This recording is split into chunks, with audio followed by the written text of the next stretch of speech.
20 of the best doctors in the city surrounded Detective Camila Duarte's bed, and not one of them could explain why she was dying. Bright fluorescent lights blur above her. Machines pulse like broken drums, and a nurse whispers, "She's fading." The camera pans to her mother's trembling hands clutching a cross. Her father murmurs, "She's only 34. She survived shootouts, car chases, everything, but this?" Cut to outside, flashing red and blue lights reflected in rainwater. Detective Camila Duarte, one of Belo Horizonte's most respected officers, had collapsed mid-patrol. No gunshot, no head trauma, just a scream, a seizure, and then silence. Her partner, Inspector Lucas Farias, replayed the moment over and over. She was fine. We were joking about coffee, and then she just dropped. At the hospital, confusion turns into panic. Dr. Helena Vasconcelos, head of emergency, flips through Camila's test results. Clean. CT scan, clear. Blood work, normal. Toxicology, nothing. Yet her organs are failing, her brain misfiring, her heart skipping beats like it's trying to disappear. Could it be a virus? An autoimmune crash? A resident asks. No, Helena answers. It's like her body's shutting down one cell at a time. They call in specialists, neurologists, cardiologists, infectious disease experts, toxicologists. A medical army. But the more they test, the less they understand. By nightfall, Camila's condition worsens. Tubes line her arms. Her pulse weakens. Her parents are ushered outside. Her partner watches helplessly from the hallway. Narrator. She had fought criminals her whole life, but now her enemy was invisible. Cut to a dark hallway. A sign reads, "Prison Medical Wing." A man in an orange jumpsuit looks up as a stretcher passes by the glass. His eyes narrow. Renan Carvalho serving 7 years for armed robbery. But before that, 12 years as an EMT, he recognizes the pattern. The tremors, the way her chest rises, the skin tone slightly gray around the lips. It's not a virus. It's not stress. Something clicks. Cut back to ICU. Alarms blare again. Doctors shout numbers. "Pressure's dropping. We're losing her." Dr. Helena whispers, "Start palliative protocols." The monitor flatlines. But upstairs, Renan presses his hands against the glass and mutters to himself, "They're asking the wrong questions. It's not inside her. It's around her." The frame freezes on his face. Rain hammers the windows. Voiceover, slow and deliberate. 20 doctors couldn't see it. But a prisoner did.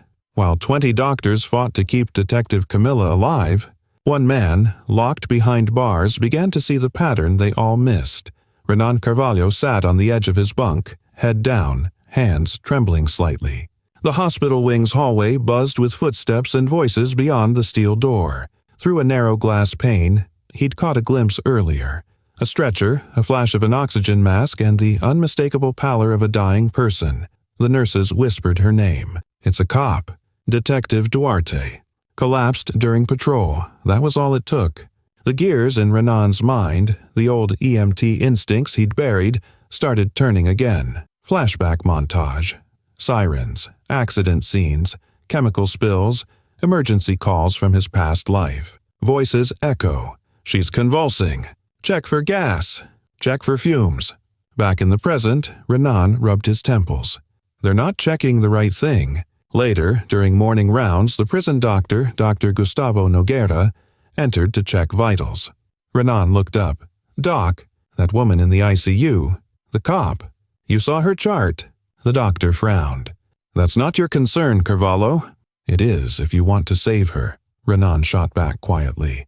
"I used to be a medic. I know what that pattern looks like."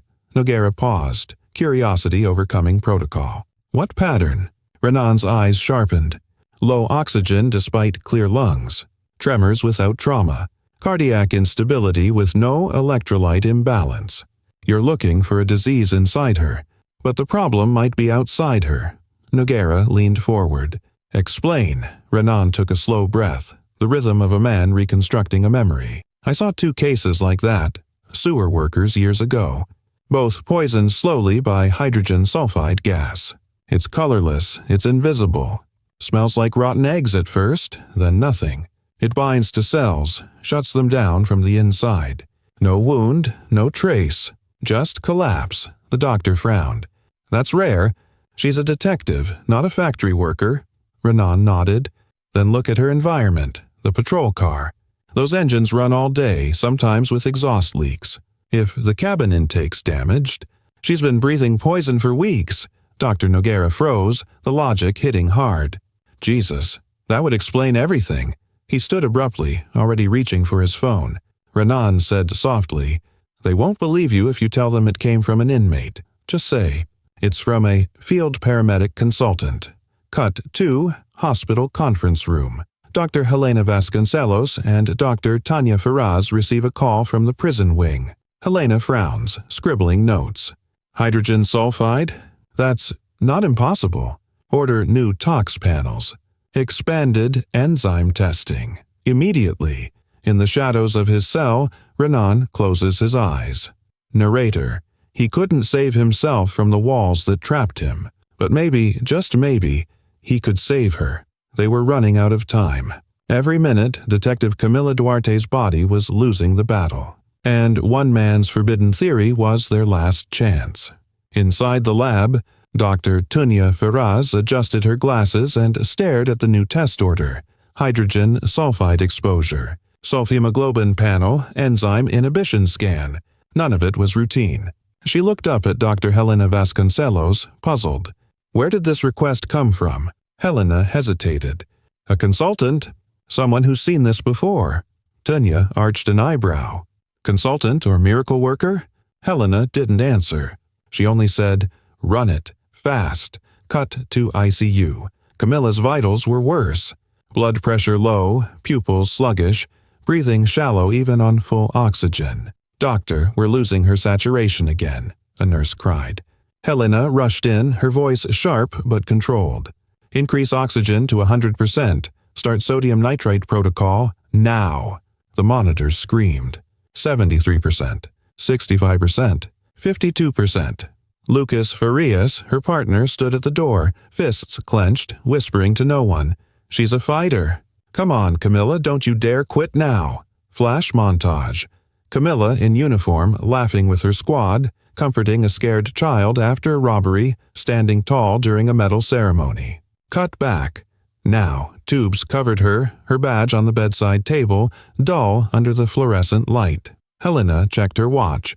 If those lab results don't come back in 10 minutes, we're going to lose her. Meanwhile, down the hall, Dr. Bruno Azevedo burst into the lab. Any progress? Tanya's voice trembled. Yes and no. The gas doesn't stay stable in blood, it degrades fast. But, look here. She pointed to the chromatogram. Elevated sulfhemoglobin. Enzyme pattern shows mitochondrial blockade. This isn't infection. This is cellular suffocation. Helena's eyes widened. He was right. They ran to the ICU. Helena grabbed the chart. Start hyperbaric oxygen treatment. Full protocol for hydrogen sulfide toxicity. Nurses scrambled. The hyperbaric chamber hummed to life. The camera pans slowly across the room. The tubes, the silent tears, the rhythmic beep of the monitor like a distant heartbeat trying to find its rhythm again. Then, for the first time in hours, a small spike on the monitor. Heart rate climbing. 42, 58, 71, Helena whispered, "Come on, Camilla. Come back to us." Outside, Lucas collapsed into a chair, covering his face, whispering, "Thank you, God. Thank you." Cut to the prison wing. Renan Carvalho sat on his bunk, staring at the ceiling, unaware that somewhere above him, life was returning to a woman he had never met. Narrator. Calm, reverent tone. In a world of doctors, data, and machines, sometimes the answer comes from where no one dares to look. She was alive, but only just, and while doctors fought to keep her heart beating, the truth waited in steel, oil, and exhaust. Inside the hospital, Dr. Helena Vasconcelos briefed the team. The readings confirm chronic hydrogen sulfide exposure. We need to know where it came from. Lucas Farias slammed his fist softly on the table. It has to be her cruiser. She spent hours inside it every shift. Let me call the department's mechanic. Cut to police garage. Dim light, dust in the air, the echo of dripping oil. Sergeant Ramos, a veteran mechanic, popped the hood of Camila's car. "Engine looks fine," he muttered. Lucas replied, "Check the exhaust, underneath." Ramos knelt, flashlight trembling slightly. A moment of silence, then, "Wait, this line's cracked." Right near the cabin intake. The camera zooms in, a corroded manifold pipe, small but lethal, venting fumes directly under the dashboard. Ramos looked up, horrified. "She's been sitting in a gas chamber, cut back to hospital." Helena's phone buzzes. Lucas on the line, his voice heavy. "You were right. Her car's leaking H2S straight into the cabin." Helena closed her eyes, the weight of both relief and dread washing over her. "Get that vehicle sealed off, and test every other one in your fleet." Meanwhile, in the prison infirmary, Dr. Noguera walked in holding a newspaper. Renan glanced up. "Did she make it?" Noguera smiled faintly. "She's stable. You saved her life." Renan looked down, a slow breath escaping his chest. "I didn't save her. I just noticed what everyone else ignored." Cut to the police investigation office. Officers swarm with paperwork and reports. Deputy Chief Andrade addresses the team. "If this is in her car, others might be in danger. We'll inspect every cruiser in the city." A young officer speaks up. "We already found 3 more leaks, sir." Andrade nods grimly. "Then this isn't an accident. It's negligence." Meanwhile, Helena debriefs the hospital board. "From now on, environmental exposure testing will be mandatory for unexplained collapses. No more assumptions. No more oversights." The narrative cuts between 2 worlds. Camila in her hospital bed, slowly opening her eyes for the first time in days, and Renan in his cell, scribbling medical notes on scrap paper, whispering softly, "Breathe easy, detective. The air's clean again." Narrator, reflective tone, "Truth doesn't always wear a white coat. Sometimes it wears an orange uniform. And sometimes that's enough to save a life. She should have died that night. 20 doctors couldn't see what was killing her. But one forgotten prisoner did." Now, Detective Camila Duarte was about to open her eyes to a world that had already changed. Her eyelids fluttered, a flicker of confusion crossing her pale face. For a moment, the world was noise, muffled voices, white light, blurred movement. Then came a whisper. "Camila? Can you hear me?" It was Lucas Farias, her partner, leaning forward, tears brimming in his eyes. "You made it back, partner. You really did." Camilla's voice was hoarse, barely a whisper. "What happened?" Helena entered the room, her tone both clinical and kind. "You were poisoned by exhaust fumes, detective. A crack in your patrol car's ventilation system. If not for a very unexpected source we might never have known." Camilla frowned. "What source?" Helena hesitated. "An inmate from the medical wing. He used to be an EMT. He recognized the symptoms." Camilla blinked, trying to process. "A prisoner. Saved me." Helena smiled softly. "Yes, his name is Renan Carvalho." Cut to prison cell. Renan sat on his bunk, staring at a faded photograph of a little girl, his daughter. He hadn't seen her in years. The guard appeared at the door. "You've got a visitor," Renan frowned. "Who would?" Before he could finish, the door opened. Camilla stood there, still pale but steady, walking with slow steps. For a moment, neither spoke. The air was thick with emotion. Camilla finally said, "You saved my life." Renan shook his head. "You would have done the same." She smiled faintly. "No, I would have followed the data. You followed instinct. That's something we lose out here." Renan looked down. "I wasn't supposed to be here forever, you know. Just made bad choices." "Wrong people, wrong time," Camilla nodded. "Maybe it's time someone saw the right thing you did." Cut to a press conference. Reporters crowd around microphones. Dr. Helena stands beside Camilla. "We're announcing new safety standards for all police vehicles. This discovery saved multiple officers' lives. And we owe it to one man's observation, Renan Carvalho." Gasps ripple through the crowd. Cameras flash. A headline scrolls across the screen. "Inmate saves detective. Sparks police reform nationwide." Back at the prison, the warden hands Renan a letter. "Governor approved your early release. For exceptional service to the public. Renan opens the letter slowly, hands trembling. Cut to final scene. Camila waits outside the prison gates, the morning sun glowing behind her. Renan steps out, free, hesitant, unsure. She smiles. Ready for some fresh air? He chuckles softly. As long as it's clean this time. Narrator, calm, reflective tone. He saved her life from behind bars. She gave him his life back in return. Sometimes redemption doesn't need miracles. Just one person who decides to see what everyone else ignored. He had spent years behind bars, but freedom isn't a door. It's a second chance. And sometimes redemption comes not with applause, but with purpose. Renan Carvalho sat at a wooden desk studying late into the night. The walls around him were bare except for one photograph. Camila Duarte, smiling in her uniform, her police badge gleaming under the light. A voice cut through his concentration. You still reading those medical journals? It was Camila, standing in the doorway, holding 2 cups of coffee. He smiled faintly. Can't seem to stop. Guess some habits die harder than guilt. She sat beside him. You know, the hospital board approved your proposal. They're launching a pilot program for medical training inside correctional facilities. You'll be teaching soon, Renan blinked. You're serious? Camila nodded. You turned your cell into a classroom. Now it's time to make that official.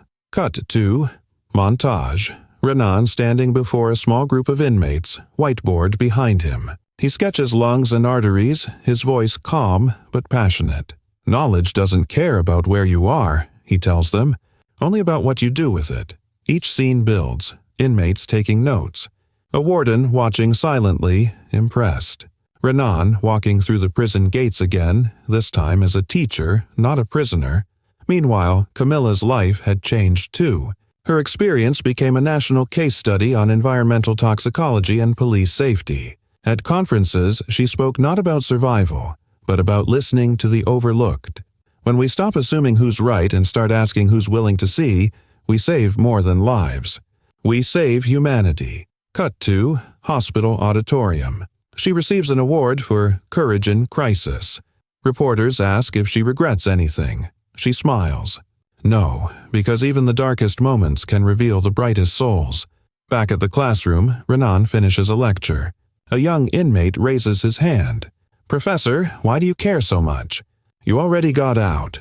Renan looks out the barred window, the same view he once hated. Because I know what it's like to be forgotten. And I know what it feels like when someone believes you matter again. Soft music builds, strings and piano. Montage. Camila, returning to active duty, stepping into a new patrol car with upgraded safety sensors. Renan teaching a growing class, his old inmate number tattoo faintly visible under his sleeve. A newspaper headline flashes, Ex-convict turns prison program into national model. Narrator, final voiceover. She gave him freedom. He gave her life. Together, they gave the world something greater. Proof that compassion is the truest form of justice. A year ago, a woman lay dying while 20 doctors searched for answers. Today, her story has become a lesson, not just in medicine, but in humanity. Cut to hospital auditorium. A large banner reads, Annual Conference on Diagnostic Innovation, dedicated to Detective Camila Duarte. Camila, now fully recovered and wearing her formal uniform, steps to the podium. Last year I was a patient. Today, I stand before you because someone refused to let titles define truth. Her voice steadies, resonant with gratitude. That man wasn't a doctor. He wasn't even free. But he saw what the rest of us missed. Because he looked with compassion. Not credentials, the audience. Doctors, officers, students, sits in rapt silence. Cut to Renan Carvalho, now dressed modestly in a crisp shirt, standing at the back of the room. His expression is humble, almost uncertain. Camila's gaze finds him. For those who believe redemption is rare, look closer. Sometimes it's standing quietly among us. Applause builds. Quiet at first, then rising until the room roars. Montage, soft piano and strings, medical students studying the Duarte case in textbooks. Police officers inspecting their cruisers, new sensors flashing green. Renan teaching in a rehabilitation center, drawing chemical diagrams on a whiteboard. Camila visiting schools, speaking to young cadets about awareness, empathy, and humility. Narrator, gentle, introspective. Their paths had crossed by chance. A detective and a prisoner, two sides of a system that rarely meets in mercy. Yet their connection reshaped both justice and medicine. Later that evening, hospital rooftop, golden hour. Camila joins Renan carrying 2 coffees. She smiles. "You missed your standing ovation." He shrugs. "I didn't need it." A pause. The city wind hums between them. Camila looks at him thoughtfully. "You ever think about going back into emergency work?" He smiles faintly. "Every day. But I think I'm exactly where I'm meant to be." They stand in silence, watching the sunset melt over the skyline, the place where death once hovered, now painted in light. Renan finally says, "You know what still amazes me?" Camila turns to him. "What?" "That the cure wasn't in the tests. It was in someone listening." She nods, tears glinting. "And maybe that's what makes it medicine after all." Music swells. Hopeful, uplifting. Narrator, he saved one life, but changed countless others. Because in the end, redemption isn't about escaping the past. It's about using it to heal the world. Camera pulls back, the city alive, vibrant, reborn. The same place that once nearly took a life, now bearing witness to 2 souls who found theirs again. Sometimes the greatest healers aren't found in hospitals. And the truest heroes don't wear badges or medals. They remind us that compassion can cross any wall, even the ones we build around our hearts. If this story moved you, take 1 second to share it. Because somewhere out there, another forgotten soul might just need a reminder that redemption is real.